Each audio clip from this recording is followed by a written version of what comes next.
안녕하세요, 굿쇼입니다.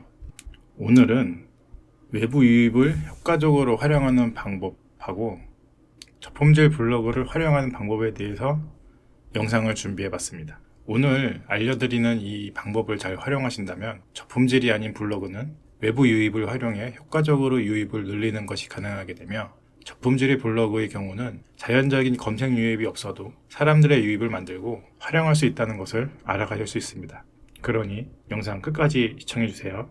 시청하시기 전 구독과 좋아요는 영상 제작에 많은 도움이 됩니다.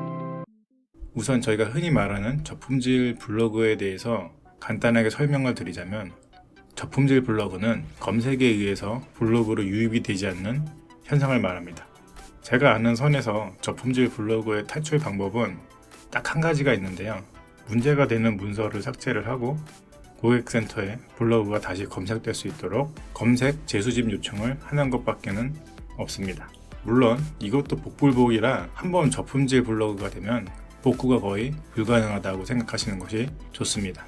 본론으로 들어와서 외부 유입을 통해 방문자를 늘리는 방법은 상, 중, 하 이렇게 세 가지 난이도가 있다고 생각합니다. 그리고 난이도별로 장단점이 있고 공략 방법이 다르다는 것입니다.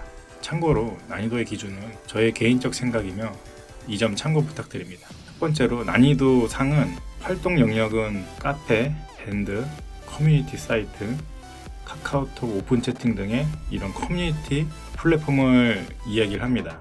특징으로는 폐쇄적이지만 한 가지 주제에 충성도 높은 사람들이 많이 모여 있고, 장점으로는 활동하는 커뮤니티 인원으로 인식이 된다면 높은 신뢰도를 주기 때문에 많은 유입을 유도할 수가 있습니다. 단점으로는 특정 광고가 아닌 커뮤니티 활동으로 인식되도록 꾸준한 활동이 필요하다는 것이죠. 즉, 지속적인 활동을 하면서 중간중간에 커뮤니티 사람들 성향에 맞는 블로그 포스팅에 대한 링크를 넣거나 아니면 쿠팡 파트너스 같은 링크를 넣어서 거기에 있는 사람들의 참여를 이끌어내시면 되는 것입니다. 하지만 이런 커뮤니티에 가입이 전혀 되어 있지 않거나 활동을 자주 해보신 분들이 아니라면 솔직히 활용하기 좀 힘든 부분의 영역이기 때문에 저는 이것을 난이도 상으로 보고, 초보자분들에게는 어려운 부분이기 때문에 초보자분들에게는 접근하기 힘든 외부 유입 방법 중 하나입니다. 두 번째는 난이도 중, 활동 영역은 네이버 블로그,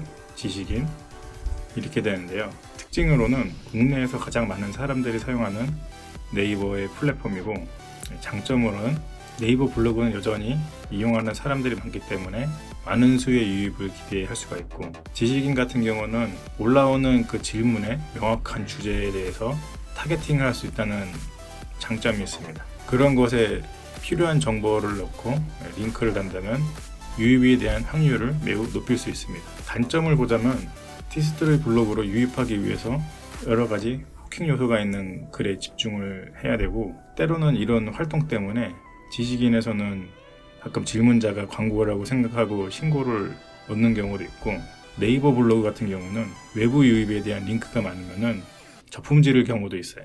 네이버뿐만 아니라 어느 플랫폼이든지 자신의 플랫폼 안에서 계속 사용자가 머물기를 원하기 때문에 과도하게 외부 링크를 계속 건다는 것이 인식이 되면은 이런 현상이 오기도 합니다.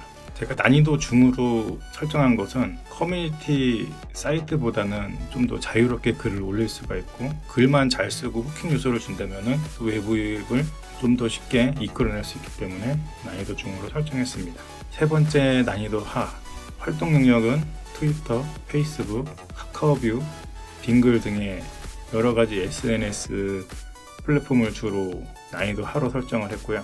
특징으로는 불특정 다수에게 가장 빠르게 노출을 할 수 있다는 특징이 있고, 장점으로는 역시 특별한 커뮤니티에 가입할 필요 없이 바로 유입을 시킬 수 있고, 그리고 특별히 정성 들인 글의 작성도 필요가 없다는 것입니다.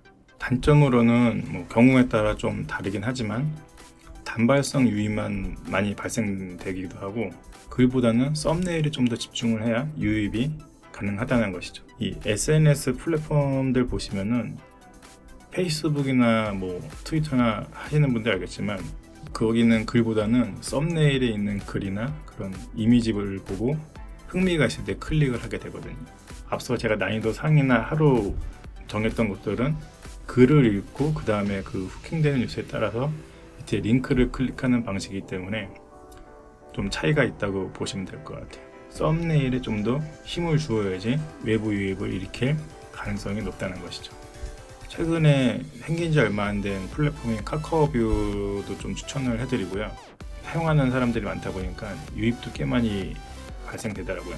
그리고 페이스북, 트위터, 사실상 SNS는 저품질 블로그인 경우에는 다 활용하는 게 굉장히 좋아요.